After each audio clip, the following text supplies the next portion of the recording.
본 방송에서 제공하는 투자 정보는 투자 판단에 대한 조언입니다. 방송에서 제공하는 주식의 가치, 가격 상승 및 가격 하락에 대해서는 방송사에서 보장하지 않습니다. 안녕하세요. 톡스타 2부로 금방 돌아왔습니다. 저희 톡스타 2부도 즐겁게 즐기실 수 있도록 참여 방법부터 머릿속에 기억해 주시기 바랄게요. 전화 023153-2611번, 2612번 두 대의 전화기로 지금 바로 연락 주신다면 종목 신청 가능하고요. 문자는 샵 0082번으로 함께 해보시기 바라겠습니다. 건당 100원의 정보 이용료가 부과된다는 점만 알려드릴게요. 자, 그렇기 때문에 무료로 톡스타방, 별톡방을 저희가 운영하고 있습니다. 우리 스타분들의 개인 톡방 참여 방법은요. 검색창에 톡스타라고 검색하신 후에 저희 홈페이지에 들어오셔서 원하시는 스타분의 톡방에 입장하시면 언제든지 무료 상담 가능하다고 하고요. 제 뒤에 보이는 별톡방, 별의별 이야기를 나눠보실 수 있는 방입니다. 카카오톡 오픈 채팅방에서 톡스타 별톡방 6글자 검색하시고 지금 바로 입장하시면 이곳에서 종목 상담도 가능하고요. 또 저와 스타분들과 함께 어떤 이야기든지 나눠보실 수 있으니까요. 지금 바로 접속해 주시기 바랄게요. 자, 1부에서 저희가 퀴즈를 내드렸는데요. 혹시 시간 관계상 나는 1부는 참여하지 못했다 해서 아쉬우신 분들 제가 잠시 뒤에도 퀴즈 내드릴 거니까요. 걱정하지 마시고 채널 끝까지 고정해 주시기 바라겠습니다. 자, 1부에서는 많은 상담을 도와드렸는데요. 9시 1분을 지나가고 있는 지금 이 시간 별톡방에서는 어떤 이야기들이 오고 가는지 별톡방 한번 살펴보고 갈게요. 보겠습니다. 오늘 리치스타와 스나이퍼스타, 스파이더스타님과 함께하는 날은 별톡방이 아주 미워 터질 것 같아요. 오늘도 많은 분들 찾아와 주셨는데요. 리베라 용준님께서 한국전력, 에버그린님께서는 반가워요 스파이더님 일주일을 기다렸답니다 라고 하시네요. 역시나 오늘도 스파이더스타와 리치스타의 팬분들 많이 찾아와 주신 것 같은데요. 보겠습니다. 스파이더 사생팬님 오셨네요. 반갑습니다. 그리고 뜻대로 되라님께서는 엘비세미콘, 스텔라님께서는 원익 QNC 수익 감사합니다라고 남겨주셨네요. 잠시 뒤에 스파이더스타와 이야기 나눠보도록 하겠습니다. 자, 계속 볼까요? 새희망님도 오셨고요. 쿨라인님도 오셨고 빙그레 대웅 한미 이렇게 들고 있어요 라고 하시는데요. 지난 시간에 우리 리치스타가 또 빙그레를 추천을 해드렸는데 오늘 심지어 7만 원 선 터치하고 내려왔습니다. 들고 계신 분들 어떻게 하면 좋을지 고민 있으시죠? 잠시 뒤에 리치스타에게 이야기 들어보도록 하겠습니다. 자, 오늘은요 화요일입니다. 널뛰듯 바뀌는 증시 도대체 왜? 하고 이유가 궁금하셨을 텐데요. 그래서 화요일인 오늘은 시장 분석에 도움이 되는 코너를 준비해봤습니다. 이름하여 썰톡. 말미에는 종목 추천까지 있다고 하니까요. 계속해서 주목해 주시기 바라겠고요. 그렇다면 우리 스타분들 만나보기 전에 퀴즈 먼저 다시 한번 보여드릴게요. 자, 오늘의 퀴즈입니다. 단기 이동평균선이 중장기 이동평균선을 아래에서 위로 뚫고 올라가는 것을 일컫는 말은 무엇일까요? 1번 크로스오버, 2번 데드크로스, 3번 골든크로스. 3개의 보기가 있고요. 제가 힌트를 드릴게요. 아무래도 단기 이동평균선이 중장기 이동평균선을 뚫고 올라가는 걸 보면은 참 뭔가 좋은 일이 일어날 것 같아요. 황금빛 사인이 뭔가 번뜩이지 않을까 싶은데요. 정답을 아시는 분들 지금 바로 샵 0082번으로 문자 보내주시기 바라겠습니다. 자, 그럼 오늘은 썰톡 본격적으로 시작해보도록 할게요. 재테크의 새로운 패러다임 톡스타 오픈. 주식, 해외 선물, 가상화폐까지 모든 투자를 한눈에. 톡스타 이용 방법이 궁금하다면 검색창에 톡스타를 검색, 톡스타 홈페이지에 접속, 회원 가입 후 원하는 스타를 선택하면 준비 끝! 언제 어디서든 원하는 정보를 무료로 상담받으세요. 생활 속의 재테크 톡스타, 지금 바로 접속하세요.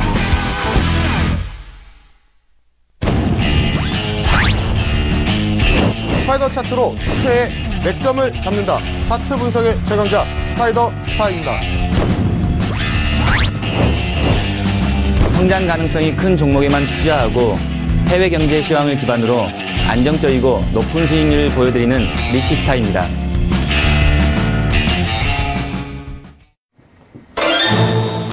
네, 안녕하십니까. 솔톡의 김보스타입니다. 오늘 또 저와 함께 하시면 좋을 것 같네요. 자, 오늘 시장, 급반등했습니다. 이 반등을 얼마나 기다렸습니까? 오늘 사실 시작은 미약했어요. 시작은, 정말 찔끔 반등해가지고 이거 어떻게 가냐 했는데, 그 끝은 좀 창대했습니다. 오늘 코스닥이 무려 2.26% 급등했고요. 코스피는 이 정도면 뭐 나쁘지 않습니다. 1% 찔끔 오르긴 했는데, 일단 올랐어요. 오른 게 좀 중요한 거예요. 일단 반등이 좀 세게 나왔다는 부분, 이 부분 중요한데, 오늘 이제 이 반등의 배경에 대해서 우리가 좀 얘기를 좀 드려보고 싶습니다. 일단 오늘 같이, 함께 할 분들 제가 소개 한번 해드리도록 하겠습니다. 제 오른쪽에 지금 스파이더 스타님 나와 계시고요. 왼쪽에 리치 스타님 나와 계십니다. 안녕하십니까? 네, 안녕하십니까. 네, 지난주 저희가 반등 나올 거다. 특히 전기차 제약바이오 반등 나오니까 한번 보자. 이 얘기 한번 드렸는데, 정말 시원하게 나왔어요. 특히 전기차 잘 올랐고, 제약바이오는 뭐 이렇게 전체적으로 좀 꾸준히 올라온 추세였고, 우리 스파이더스님, 오늘 시장까지 해가지고 어떻게 좀 보고 계셨는지, 또 톡방은 또 어떻게 운영하고 계셨는지 한번 얘기 좀 듣고 싶네요. 뭐 일단은 종합주가 지수가 약간 좀 막혀 있잖아요. 예, 저저번 주에 뭐 고구마 5개 먹은 사이다가 많이 필요했죠. 사이다가 좀 많이 필요했는데 제가 그때 말씀드린 2주 전에 말씀드린 2231포인트를 좀 지켰어요. 예, 지키고 나서 지키고 다니까 가더라고요. 예, 지키고 지지를 받고 지금 뭐 반등을 했는데 물론 이제 이쪽에서 종합 코스피 주가 지수가 이제 2300포인트를 과연 넘을 수 있느냐. 그래서 지금 아래쪽에 2231포인트를 정확하게 지금 8월 16일날 지켰거든요. 물론 네. 이제 시가 자체가 조금 높게 아래쪽에서 시작을 했지만 아래 꼬리를 달고 자리를 좀 지키면서 다시 반등. 물론 이제 위쪽에 2300포인트의 저항이 있긴 한데 요건 좀 더 지켜봐야 될 것 같습니다. 네, 알겠습니다. 뭐 이렇게 아주 급반등이 추가적으로 계속 나올지는 한번 지켜보자. 뭐 이렇게 좀 얘기를 좀 해볼 수 있겠네요. 자, 우리 리치스타님은 일주일 동안 이렇게 종목들도 잘 갖고 빙그레 잘 가지 않았습니까? 아주 네. 종목도 잘 갖고, 예, 이제 종목들 아주 주도주로 잘 찝어 주셨는데, 뭐 일주일 동안 뭐 톡방 운영하신거나 뭐 이렇게 개인 투자자분들하고 뭐 대화 나오신 것도 중에 뭐 재밌던 거 뭐 이런 거 해가지고 일주일 동안 근황 좀 알려주시죠. 일단은 추천한 종목들이 지금까지 한 10종목 가까이 추천을 해드렸는데 그 10종목 중에 단 한 개도 손절없이 잘 가고 있는 것도 있고 저쪽은 100%?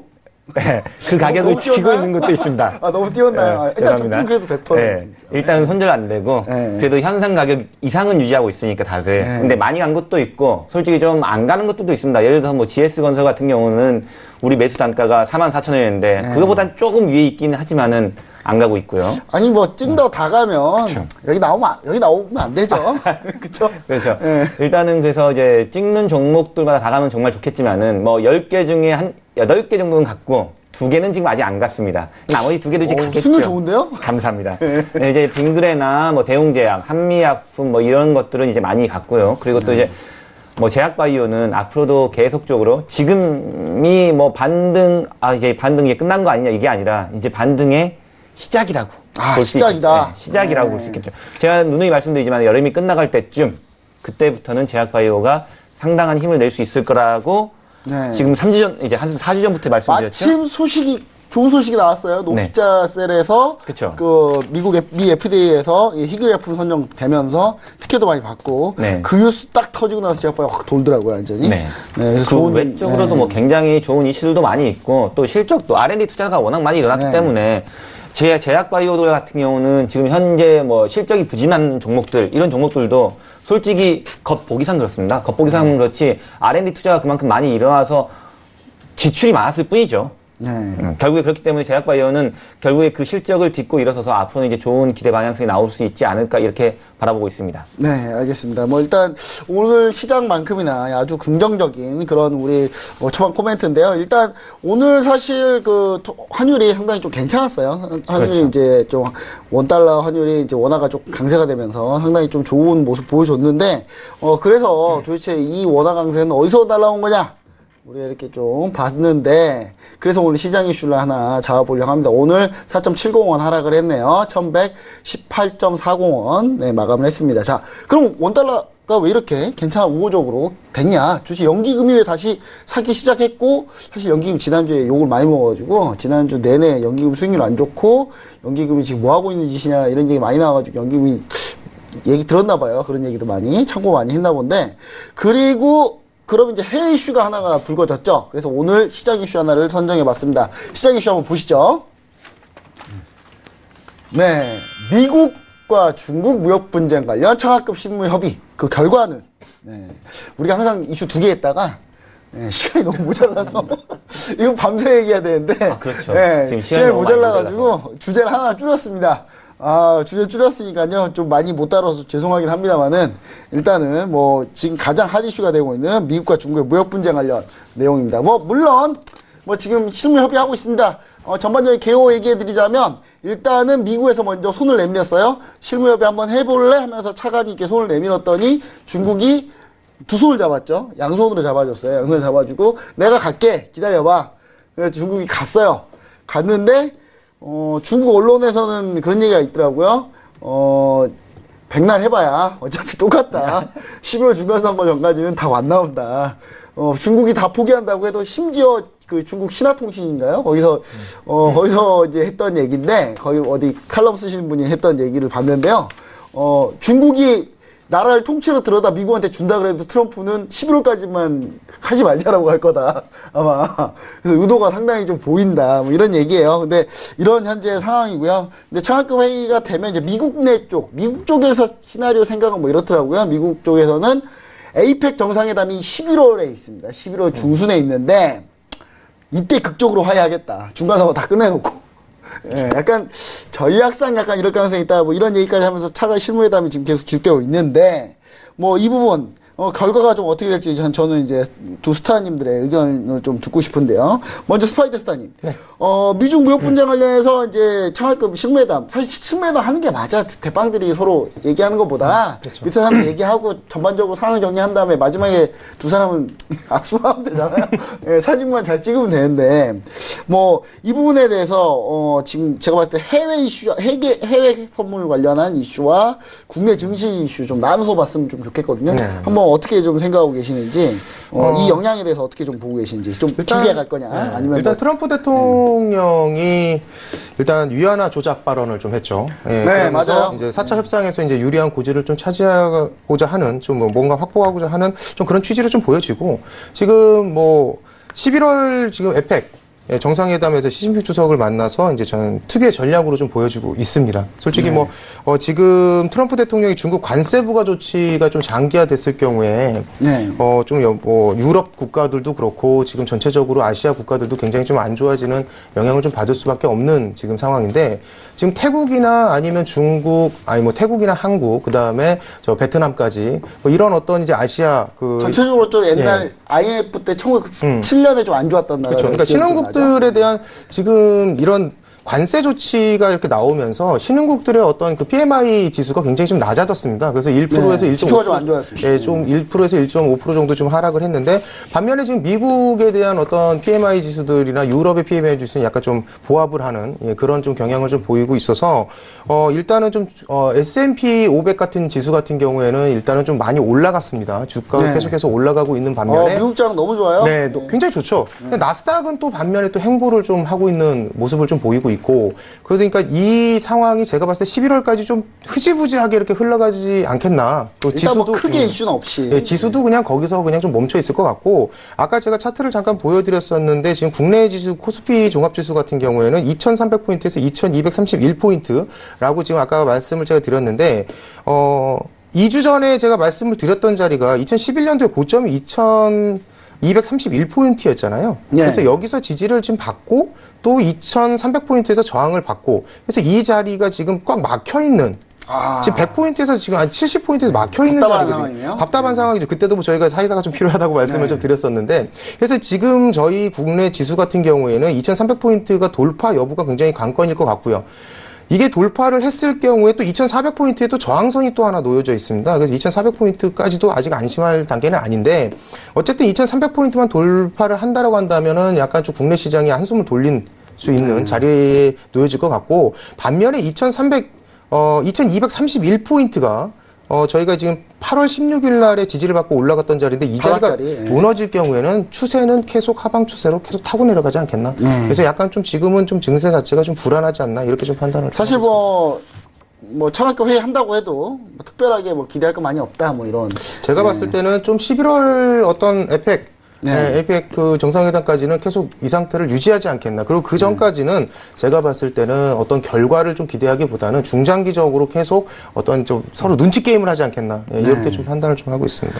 네, 알겠습니다. 일단 뭐 11월 역시 중간선거까지는 뭐 크게 뭐 달라질 거 없다라고 좀 보고 있는데요. 다만 이제 한번 이렇게 좀 나빠졌다가 뭐 이렇게 뭐 이것 때문에 다시 훈풍이 분다 하면서 다시 왔다 갔다 뭐 이 좁은 이 박스권 내에서만 지금 행보만 하고 있다. 뭐 이렇게 좀 보고 계시면 좋을 것 같고요. 자, 그럼 우리 리치스타님은 이제 이번 청약급 실무협의, 이번 협의 결과가 과연 어떻게 나올까요? 뭐, 일단, 뭐, 그래도 협의는 했으니까 뭔가 얘기는 나올 거긴 한데, 그게 어떤 얘기가 좀 나와서. 얘기는 하겠죠. 시장에 어떻게 좀 영향을 받을지. 특히 해외 선물 하시는 분도 궁금하신 것들이 또 있고, 국내 증시 하는 분도 이제 궁금한 것들이 있으니까. 당연히 이제 뭐 차관급 회담을 실시하니까 무언가 회의 얘기는 하겠는데, 근데 일단은 이렇게 생각하시면 되겠네요.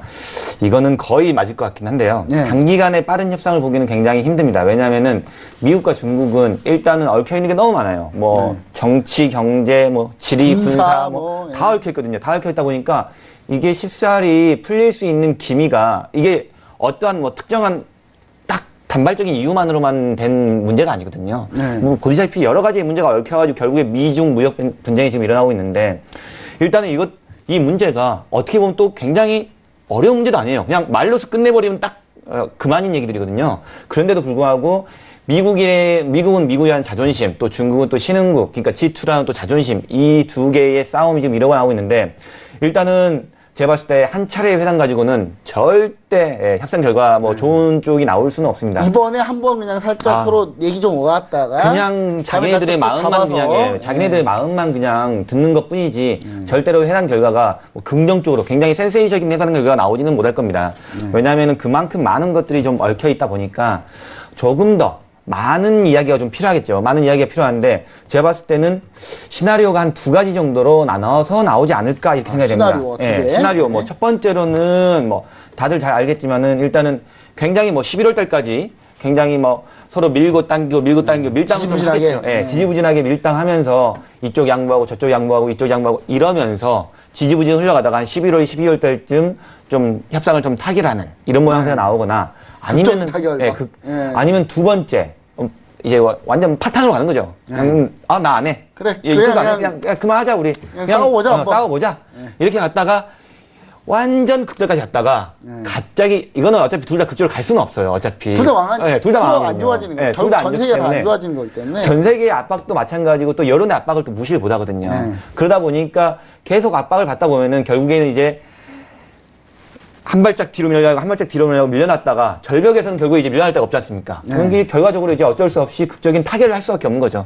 그래, 우리 한 발짝 물러서서 둘 다 그냥 적당히 이 선에서 협상을 보자. 서로 자존심 안 다치는 선에서. 자존심 안 다치는 선에서 서로 챙겨갈 거 챙겨가고 미국도 서로 윈윈 게임이 될 수 있는 게임이거든요. 또 뭐 아시다시피 중국도 한 발짝 물러나고 미국도 한 발짝 물러난다면은 서로 윈윈할 수 있는 그런 충분한 좋은 전략적인 시그널이 많이 나올 수 있기 때문에 제가 봤을 때는 2가지 시나리오 중에 뭐 한 가지가 되겠죠. 뭐 아주 지지부진하게 끌고 가다가 결국에 조금씩 진척해 나가거나 아니면 결과적으로 강대강으로 갔다가 마지막에 그냥 극적으로 또 이제 미국이 좋아하는 스타일 아닙니까? 강대강으로 갔다가 마지막에 극적으로 돌리는 이런 케이스를 또 미국 요즘에 많이 결론은 하나인 것 같아요. 결론은 올해 노벨 평화상은 트럼프. 약간 이런 분위기. 마지막에 타결되면, 제가 때는 딱 이 그림을 저는 그리고 있거든요. 지금, 트럼프 행정부에서, 차기 선거뿐만 아니라 중간선거뿐만 아니라 차기 선거까지 노려서 한 11월쯤 해가지고 전격적으로 트럼프 대통령이 평양을 방문합니다.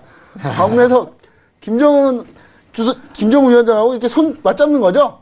거기서 사진 한번 찍고, APEC 정상회담 가서 시진핑하고 최종 논의하고, 야, 이러면 거의 뭐, 노벨 평화상 확정 아닌가요? 그렇죠.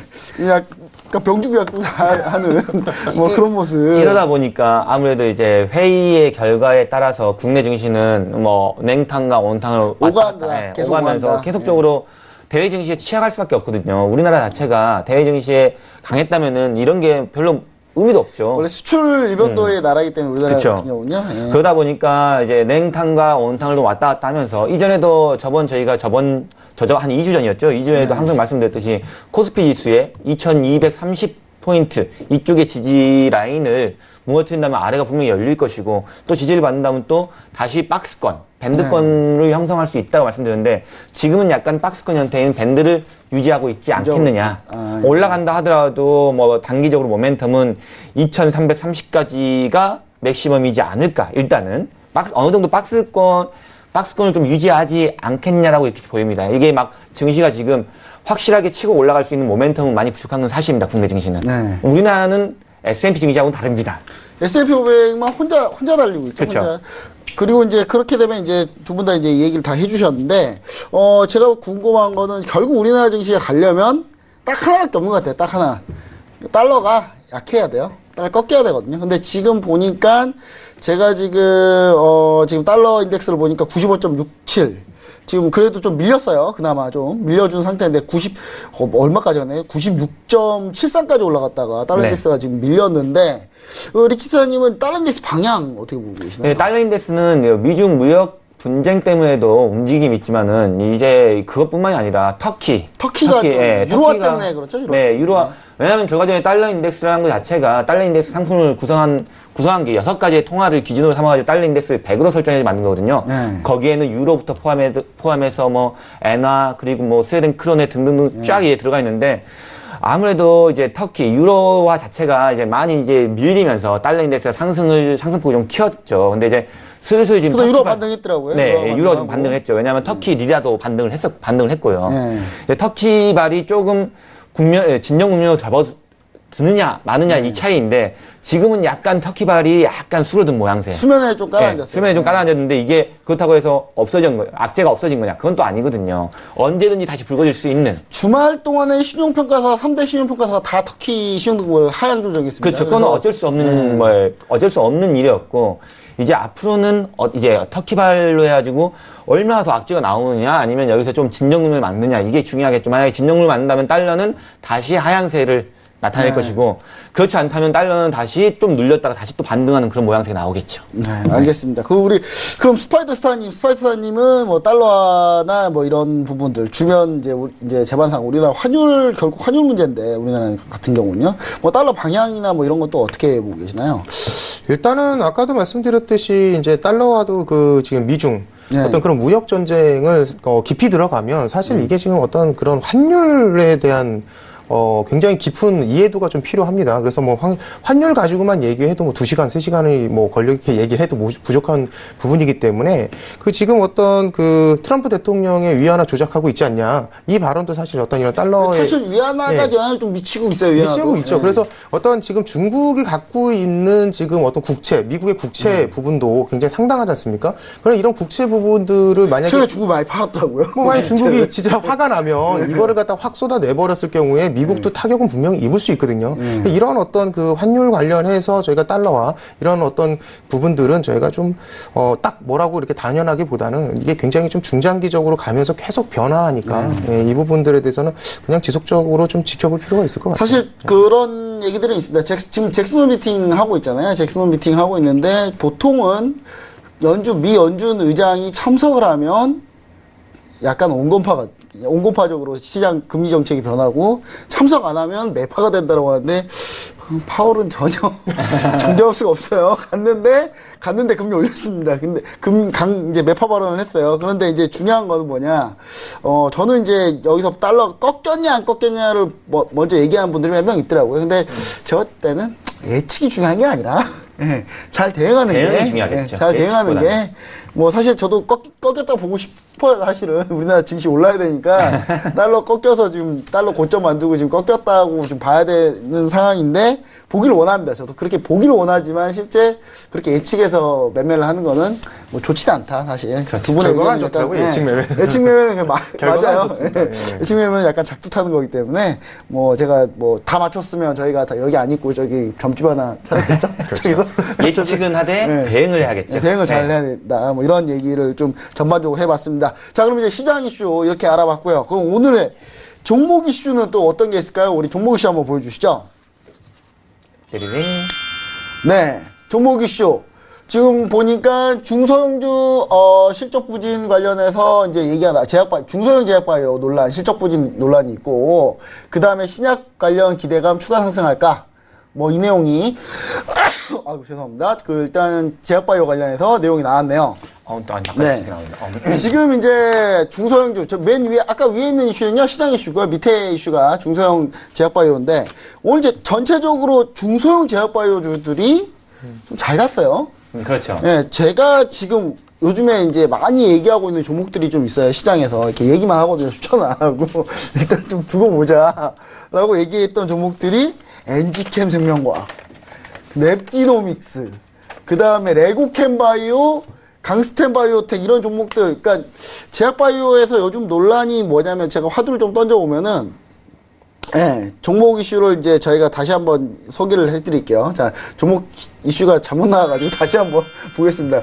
중소형 제약바이오 논란 시적 부진, 그리고 신약 관련 기대감, 이 두 가지가 지금 상충하고 있는데, 과연 추가 상승할까, 중소형 제약바이오가. 그 다음 위에 이제 말씀드릴 게 의류 패션 관련주, 연일 급등, 겨울 앞두고 추가 상승할까? 다 추가 상승이 가능하냐, 뭐 이런 얘기인데요. 이 부분은 제가 조금 이해가 안 됩니다. 네. 근데 뭐 사실 의류 패션 관련주들이 요즘에 좀 핫했어요.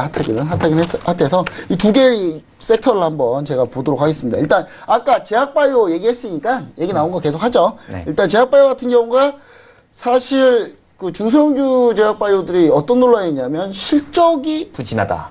너무 안 좋아요. 예, 제가 얘기했던 중소형주 제약바이오들 최근에 제가 얘기 드렸던 종목들이 아까 얘기했던 종목들이 2분기 실적이 의외로 좀 더 안 좋았거든요. 더 안 좋았고. 제약바이오가 뭐 재무상태표가 좋은 게 별로 없어요. 별로 없어요. 사실. 제약바이오는 재무상태표가 아니라 좋은 게 없습니다. 네, 예. 별로 안 대형, 좋은데. 중소형 전부 다가 실적은 다 그렇게 좋지는 않습니다. 이번에. 좋진 않았는데 그래도 대형주보다는 중소형주가 좀 더 안 좋았던 것 같고 뭐 그런 것도 없잖아요. 가장 안 좋은 게 지금 보니까 신규 상장주들 그렇죠. 아이큐어랑 올릭스가 지금 상당히 안 좋아요. 지금 주가도 안 좋고 원래 다른 달 같으면 아이큐어나 올릭스 같은 이런 신규 상장 제약바이오는 뭐 이렇게 상한가 몇 방 가고 시작해야 되는데 전혀 지금 맥을 못 추고 있는데 반대로 지금 최근에 돌아가면서 지금 상시 급등은 살짝 주가는 올라오고 있단 말이죠. 주가는 이제 중소형주들이 돌아가면서 올라오고 있는데 과연 이 중소형 제약바이오, 그러니까 제가 전체적인 제약바이오 얘기 드릴 때 대웅제약 아까 얘기 드렸고 동아ST, 뭐 한미약품 이런 것들은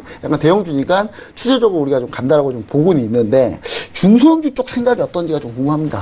먼저 우리 리치스타님 한번 말씀해 주시죠. 일단 중소형 제약 바이오주에 대해서 실적 부진도 이미 이전부터 조금 많이 나왔던 얘기이긴 한데요.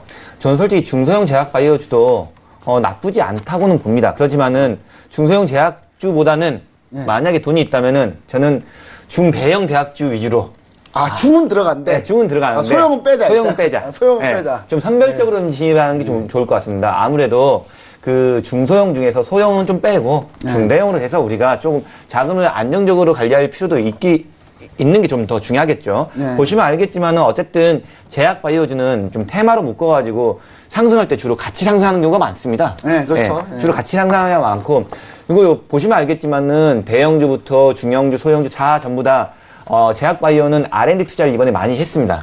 그렇죠. 사실 그게 이제 미래 성장성이라고 그쵸. 봐야죠. 뭐 많이 투자한 거에 대해서. 결국에 이제 카펙스 자체가 높다는 얘기고, 그리고 미래에 투자를 많이 했다는 거, 연구 개발을 많이 했다는 거는 그만큼 지출을 많이 했다는 거는 앞으로 미래에 대해서 투자를 많이 했다는 건데, 이게 결국에 실적에 잡히는 거죠. 결국엔 거기는 마이너스 차감을 해야 되는데, 결국에 많이 쓴 만큼 차감은 많이 되는 거겠죠. 그런 것들 최근에 때문에 이제 재무제표 이슈도 그쵸? 있었죠. 이번에. 네. 그런 것들 때문에 실적이 안 좋은 걸 굳이 이 회사가 안 좋다고 보는 거는 좀 아니라 이 얘기인 거죠. 결국에 R&D 투자를 많이 한 회사일수록 결국에 망하는 회사는 그렇게 많지는 않다는 거죠. 그렇죠. 뭐 사실 삼성전자 보시면 아시겠지만 R&D 어마어마하게 투자하지 않습니까? 예. 뭐 제약바이오는 아니지만. 네. 제약바이오주들이 이번에 중소형 제약바이오도 마찬가지고 대형주도 마찬가지지만은 제약바이오들이 이번에 R&D 투자를 좀 많이 했습니다. 그만큼 우리나라가 향후 제약바이오에 대해서 좀 시장이 좀 긍정적으로 볼 수 있다는 걸 저는 또 하나의 또 맥락이라고 볼 수 있거든요. 그렇기 때문에 다만 소용은 하지 말자. 다만 소형은 하지 말자. 왜냐면은 중대형 막 가고 있는데 소형은 외면받을 수 있어요. 그런 경우 굉장히 많아요. 사실 소형이 둘 중에 하나예요. 네. 아예 외면 받든지. 예, 아예 그냥 폭등하거나. 상한가. 예, 상한가 몇 방 치거나. 연방 계속 가든지. 예. 예, 뭐 그거 딱 그거밖에 없는 것 같아요. 제가 상한가 그렇게 노리고 할 거라면은 차라리 소형주는 그냥 재미 삼아서 한 종목 정도 조금 작은 비중을 들어가시고 이왕이면은 단기 중대형, 트레이딩. 예, 그렇죠. 중대형주를 해가지고 좀 포트폴리오를 좀 구성하셔가지고 이번 가을장을 좀 노려보시는 게 굉장히 좋지 가을장. 않을까. 예, 가을장 분명히 제약바이오 분명히 큰 상승이 나올 거라고 저는 계속 4년 전부터 예상을 했습니다. 예측을 하고 꼭 여름이 끝나갈 때쯤은 제약바이오를 잡으셔야 된다. 반면 더불어서 화장품도 잡으셔야 된다 말씀드렸고. 예, 화장품은 저 중국하고 창학급, 요즘 창학급 회의가 유행이에요. 그쵸. 중국하고 우리나라 창학급 회의 한다더니 갑자기 제 화장품 주가 올랐어요. 예, 뭐 요즘 창학급 회의가 유행입니다. 예. 일단 뭐 그렇게 좀 내용을 정리해 보면 좋을 네. 것 같네요. 네, 네. 그럼 이제 우리 스파이더스타님 중소형 제약바이오들이 이제 뭐 실적은 안 좋은데 주가는 돌아가면서 올라가고 있어요. 지금 최근에 뭐 오스코텍이나 뭐 이런 것도 지금 분위기 좋고 전체적으로 좋은데 뭐 이렇게 어떻게 보시나요? 과연 이게 추가적으로 상승을 가능할까 아니면 다른 섹터 아니면 다른 제약바이오에서도 다른 대형주로 가는 게 좋다고 보시는지 어떻게 좀 보고 계시나요? 자, 일단은 뭐 금강원의 그 R&D 비용 테마 감리 때문에 테마 감리 이제 있었죠. 네. 제약바이오주가 좀 많이 이제 빠졌지 않습니까? 네. 근데 이제 4월 달에 제약바이오 업체들의 연구개발 자산화 비율이 이제 높다는 어떤 이유로 이제 회계 감리를 진행해 왔는데 네. 이게 가장 이제 큰 이슈였고 이것 때문에 사실 좀 주가가 많이 빠진 거예요. 그렇죠. 삼성바이오로직스 사태 때문에 이제 그렇죠. 그렇게 된 거죠. 그런데 지금 저희가 애매한 자리에 있는 거죠. 쉽게 얘기해서 제약바이오 같은 경우는 차트를 잠깐 보여드리면은 모든 어떤 그 제약바이오들이 좀 차트가 좀 애매한데 약간 좀 지금 투자를 해볼 만한 공격적인 투자를 해볼 만한 저희가 지금 관심을 갖는 면역 항암제 면역 항암 관리제 관련주들이 이제 록십자셀 아니면 뭐 ST큐브 에이티젠 네이처셀 어떤 이런 주가들은 주가가 굉장히 많이 쳐서 지금 바닥을 거의 쳤어요.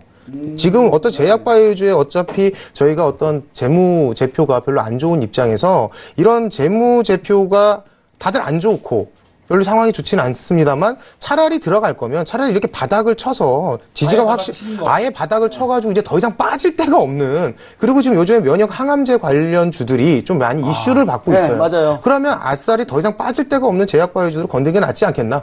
극단적으로 얘기하면 저는 좀 그렇게 얘기할 수가 있을 것 같고. 사실 요즘에 저거 노리는 사람 많아요. 그러니까요. 왜냐하면 지난번 제약바이오 대상승 나오기 전에 가격대까지 이미 다 밀린 애들. 그렇죠. 밀린 종목들 위주로 좀 찾는 분들이 많이 있더라고요. 그러니까 어정쩡한 중간 위치에 있는 제약바이오주들은 좀 사람을 골탕 먹일 수 있단 말이죠. 네. 그렇다고 한다면 아예 그냥 바닥을 치고 있고 지금 이슈로 떠오르고 있는 뭐 항암제 관련된 주가들을 건드린 게 차라리 안전하지 않겠나. 더 이상 빠질 데가 없거든요. 사실 하반기에 임상 이슈 있는 종목들 몇 가지 있습니다. 그래서 특히 얘네들 같은 경우는 뭐 항암제 임상 3상 들어가면 이제 끝났다고 봐야 되니까. 후반기에 들어서 이런 항암제 관련 어떤 그런 신약들도 좀 많이 지금 나오려고 하고 있고 그런 거에 아마 이슈가 집중되지 않겠나. 그러면 차라리 아까도 말씀드렸듯이 굉장히 좀 주가가 어정쩡한 제약바이오를 건들기보다는 이슈가 좀 있고 재료가 좀 있는 면역 항암제 쪽으로 좀 이렇게 눈을 돌려셔서 보시는 게 좋아 보인다고 그렇게 판단하고 있습니다.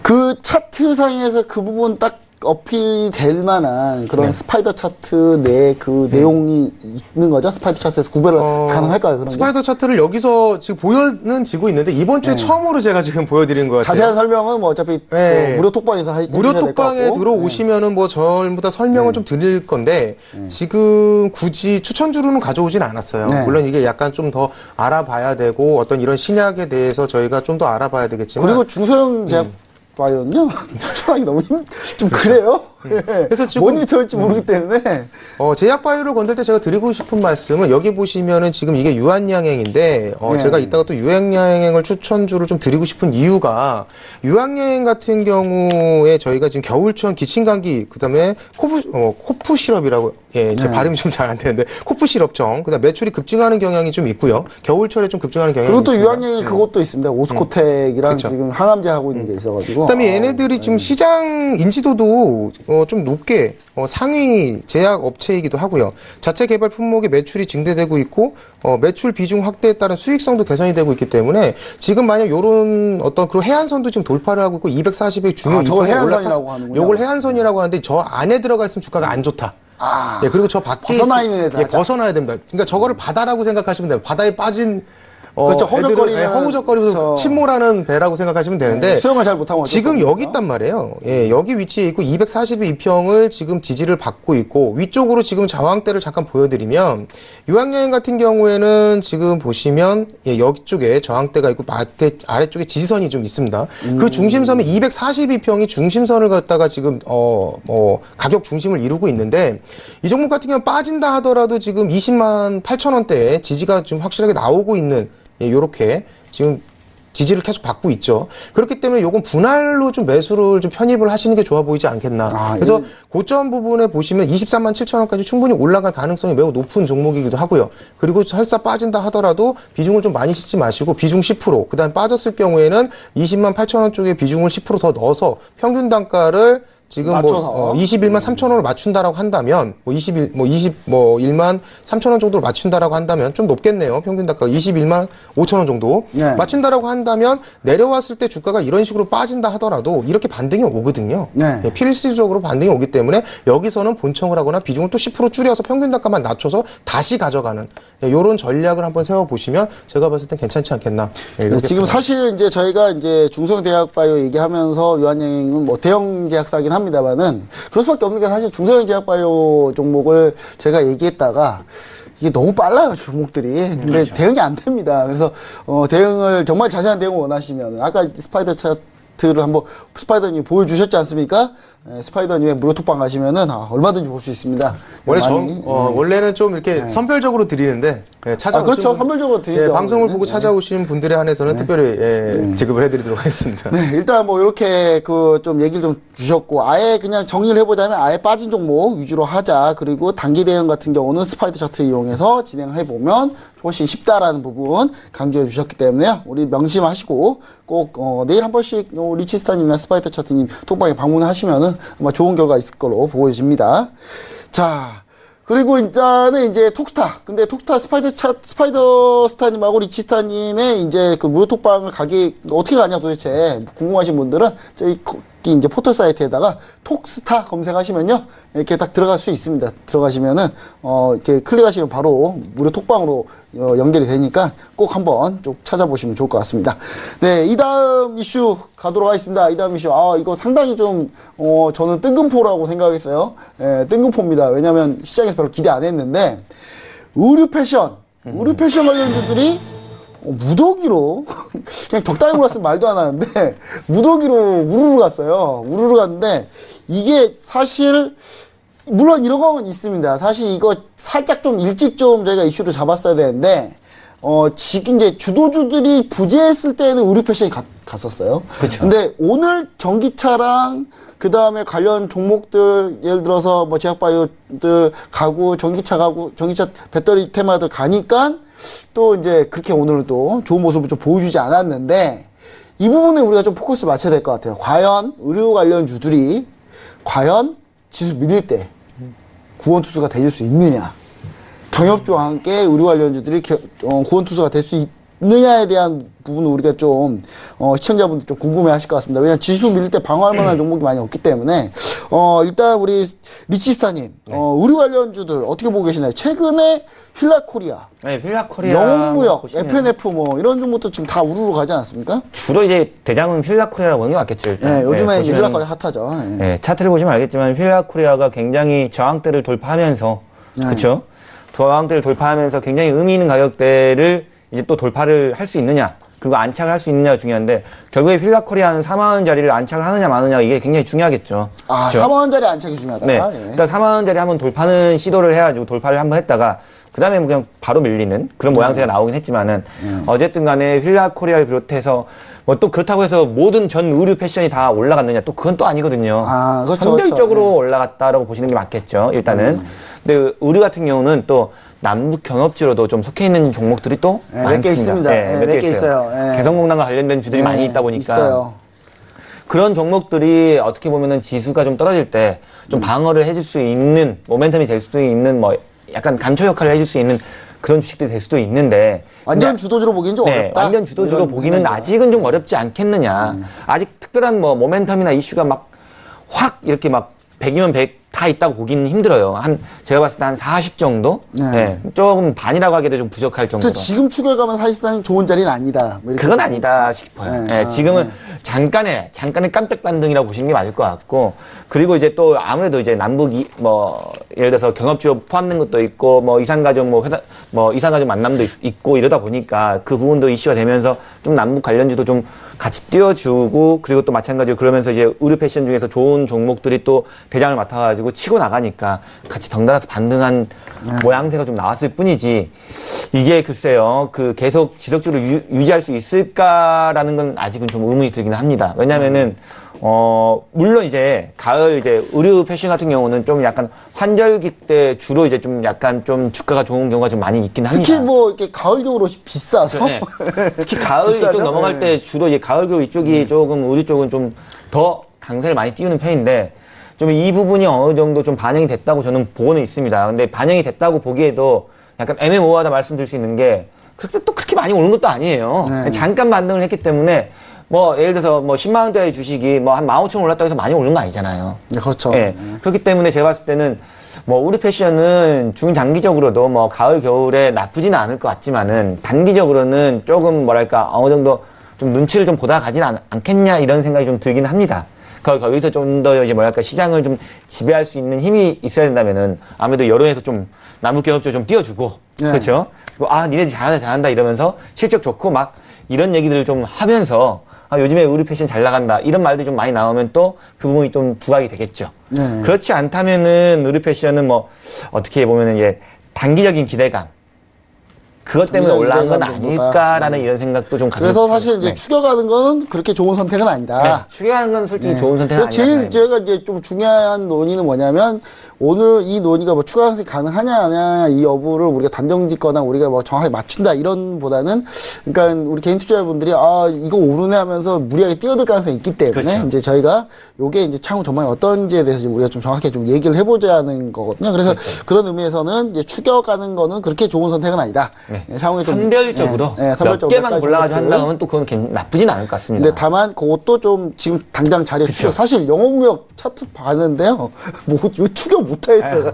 추격할 수가 없습니다. 예, 이거는 영업무역 차트는 이거 어떻게 이거 따라갑니까? 손 안 나갈 것 같아요, 저는. 그래서 이제 근데 우리 개인 투자분들 용감하신 분들은 하시더라고요, 이런 거. 그래서 제가 이런 부분이 좀 이슈지 않나라는 생각으로 얘기 드렸고요. 우리 스파이더 스타님은 이제 최근에 이제 의류 패션 쪽이 사실 실적도 괜찮아요. 실적도 지금 상당히 좀 많이 좋아졌고 그런 상황인데, 이게 이제 추세적으로 갈 가능성이나 아니면 이렇게 선별적으로 간다면은 어떤 종목들 위주로 좀 갈 건지 이런 부분에 대해서 한번 좀 얘기를 좀 해주셨으면 좋겠습니다. 일단은 지금 패션 의류 쪽은 저희가 사실 제조 판매 이런 어떤 뭔가를 팔아서 이득을 내는 회사들은 가장 중요하게 보셔야 될 게 제약 바이오하고 다르게 어떤 이런 패션 의류 쪽은 무조건 판매. 그러니까 판매, 그렇죠. 재무제표가 좋아야 됩니다. 근데 이런 종목은 재무제표 무조건 재무제표를 보셔야 돼요. 그러니까 예. 어떤 저희가 차트상의 기술적 분석도 중요하지만 어떤 이런 패션 의류에 대한 관련주들은 사실 무조건 재무제표를 무조건 확인을 잘 해야 봐야 된다. 된다. 왜냐하면 예. 회사 자체가 돈을 벌지 않는 회사들이 주가가 잘 뜨는 경향이 없어요. 그러니까 특히 이쪽 이런 종목들은 특히 그렇습니다. 이런 것 업종 같아요. 자체들은 재무 상태를 무조건 확인하셔야 되고, 잠깐 차트를 잠깐 보여드리면 지금 엠코르셋 여기 엠코르셋. 네, 엠코르셋 같은 경우에는 솔직히 좀 좋다고 보여지는 게 뭐냐면 지금 상장한 지가 별로 얼마 안 됐습니다. 근데 얘네 이 기업 같은 경우에는 지금 영업이익이 지금 58억 9,300만 원. 전년 동기 대비해서 125%를 증가했어요. 굉장히 많이 증가를 했죠. 그 다음에 매출액과 지금 순이익은 전년 동기 대비해서 각각 7.6%인데 순이익은 99%가 지금 증가를 했단 말이에요. 이익률 증가세도 398억 4,900만 원. 그러면 결과적으로 지금 이런 어떤 지금 영업이익이라든가 어떤 매출 자체가 지금 거의 99%, 125%가 증가한 이런 어떤 회사들은 어떤 가능성이 있죠. 주가가 올라갈 수 있는. 그런데 이 회사가 그거네요. 여성 의류 언더웨어. 이게 지금 여성용 요즘 핫합니다. 제일 핫한 게 여성 언더웨어인데 이쪽 브랜드가 지금 미싱 도로시, 그다음에 키스 리퍼블릭, 그다음에 펄리쉘 네. 그다음에 뭐 미싱도르 뭐 이런 지금 언더웨어 브랜드를 지금 보유하고 있는데 요즘 핫한 분야입니다. 이 분야. 그래서 남자 쪽 속옷, 그다음에 여성 저 브레이저 뭐 이런 쪽으로 좀 판매를 하고 있는데 매출 자체가 되게 좋아요. 네, 그러면 실적이 계속 그렇죠. 오네요. 신세계 내셔널이나 뭐 신세계 뭐 인터내셔널이나 휠라코리아, FNF, 영업무역 이 주가들은 못 따라가잖아요. 지금 주가 자체가 너무 많이 떠는 상태잖아요. 여기서 그렇죠. 사실 여기서 손 안 따라간다는 나가면, 거는 지금 이렇게 주가가 떴는데 위에 바로 직전 뭐 쌍고점도 있고 36,000원에 바로 저항도 있는데 이런 어떤 주가들을 따라가기는 힘들지 않습니까? 그리고 지금 다른 뭐 신성통상, 한섬, 인디에프, 데코에 뭐 여기 뭐 코오롱 인더, 한세실업 이런 주가들은 이미 좀 너무 많이 빠져 있잖아요. 좀 그리고 이거는 이제 하락하는 칼날. 너무 많이 빠졌으니까 또 올라갈 수 있다라고 저항이 판단하기에도 또 너무 많아요. 저항 자체가 또 이렇게 있고 뭐 뚜르면이야 뭐 여기 21,000원까지도 역별 갈 수 차트들이기 있겠지만 때문에. 이런 차트 자체는 별로 좋은 차트가 아니지 않습니까? 그래서 추세 자체가 전부 다 지금 어떤 이런 패션 의류 지금 업체들이 전부 떴다고 하는데 사실 차트를 열어보면요. 뜬 게 별로 없어요. 네. 거의 다 빠지고 있어요. 빠졌다가 네, 지금 반등을 하고 있는 거죠. 그래서 반등. 저는 정말 어떤 이런 패션 의류 쪽이 어떤 주가를 요거를 지속 상승으로 이끈다, 뭐 주가를 끌어가는 어떤 주도주는 될 수 없다. 주도주가 된다라는 네. 거는 제가 봤을 땐 좀 아닌 것 같고 정말 이쪽 패션 의류 쪽으로 간다라고 한다면 재무 상태표가 좋은 실적이 좋은 뭐 엠코르셋 같은 종목을 가져가시는 게 좋지 않겠나. 제가 봤는데 지금 매년 매출액이 단 한 번도 역성장을 해본 적이 없네요.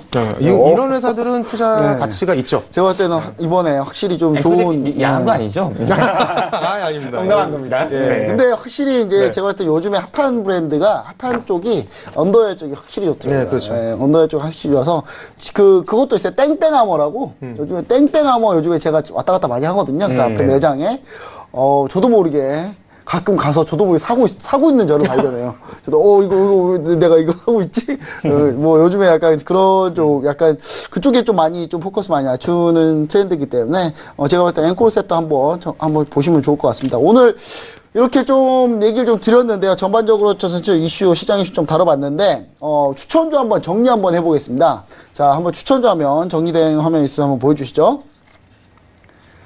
네, 일단 전체적으로 이제 스파이더스타님이 주로 이제 추천주 오늘 많이 가져오셨고, 우리 리치스타님 기존 추천주 그냥 그대로 유지하고 있는 걸로. 네. 지금 일단 이거 말고도 뭐 빙그레도 지금 가지고 있고 그러다 보니까 좀 많아요. 다 수익 중에 좀 높은 수익권에 다들 뭐 10% 이상대의 수익권에서 놀고 있다 보니까 뭐 기존 물량 그냥 갖고만 있어도 나쁘지 않을까 하는. 그리고 우리 스파이더스타님이 이제 신규로 이제 좀 추천주 할 만한 것들 좀 얘기해 주신 게 바로 유한양에 얘기해 주셨고, 사실 유한양 사실 오스코텍이랑 이번에 하고 있는 그 항암제 관련한 이슈가 하반기에 있습니다. 하나 있어서 상당히 기대 많이 하고 있고, 6월에 그 아마케에서 상당히 호평을 받았어요, 일단. 그래서 저는 그 부분 한번 좀 기대하고 있고, 엠코르셋 또 이름이 너무 마음에 드네요. 예, 마음에 듭니다. 예, 마음에 듭니다. 잘 모르겠습니다만. 실적이 너무 좋아요. 재무제표가 마음에 들어요. 재무제표 마음에 실적이 듭니다. 너무 좋습니다. 저희 김민재 MC도 너무 크게 웃으시는데. 재무제표 마음에 들어서 앵콜에서 꼭 우리 시청자분들 기억하셨다가 자주자주 톡방에 많이 문의해 주시면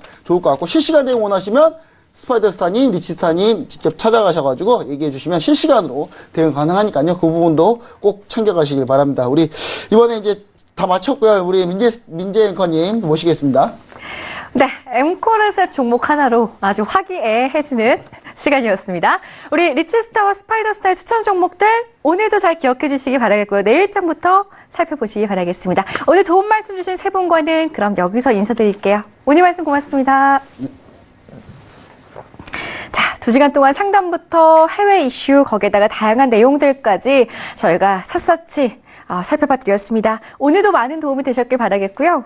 퀴즈 정답자도 궁금하실 텐데요. 퀴즈 정답부터 확인해 보시죠. 자, 오늘의 퀴즈 정답 공개하겠습니다. 오늘의 퀴즈였죠. 단기 이동평균선이 중장기 이동평균선을 아래에서 위로 뚫고 올라가는 것을 일컫는 말은 무엇일까요? 1번 크로스오버, 2번 데드크로스, 3번 골든크로스. 제가 힌트도 드렸었는데요. 이런 신호가 나왔을 때는 뭔가 황금빛이 번뜩일 것 같다라는 말씀도 드렸었습니다. 정답 확인해 볼게요. 3번 골든크로스라고 합니다. 정답을 맞춰주신 분들도 화면으로 공개해드려야 될 것 같은데요. 휴대전화 뒷번호 2553님, 8545님, 0017님, 그리고 5965님, 4254님까지 이렇게 5분 진심으로 축하드립니다. 내일 저희 톡스타 제작진이 연락을 드린다고 하니까요. 모르는 번호로 전화가 간다고 해서 안 받으시면 안 되고요. 꼭 받아주셔야지만 우리 스타분들의 유료 방송 일주일 무료 이용권을 받아가실 수가 있다고 합니다. 참고해 주시기 바랄게요. 자, 오늘도 2시간 동안 시청해주신 여러분 감사드리고요. 저희 방송은 끝나지만 계속해서 우리 스타분들의 톡방 그리고 별톡방 이용하신다면 상담 받아보실 수 있다고 합니다. 스타분들의 개인 톡방 같은 경우에는 검색창에 톡스타 검색하시고 지금 바로 찾아와 주시면 되겠고요. 별톡방은 카카오톡 오픈 채팅방에서 톡스타 별톡방 6글자 검색하시고 지금 바로 입장해 주시기 바라겠습니다. 잠시 뒤에 스타분들의 추천 종목들 화면으로 다시 한번 보여드릴 거고요. 저희는 내일 밤 8시에 다시 돌아오겠습니다. 오늘도 시청해 주신 여러분 고맙습니다.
본 방송에서 제공하는 투자 정보는 투자 판단에 대한 조언입니다.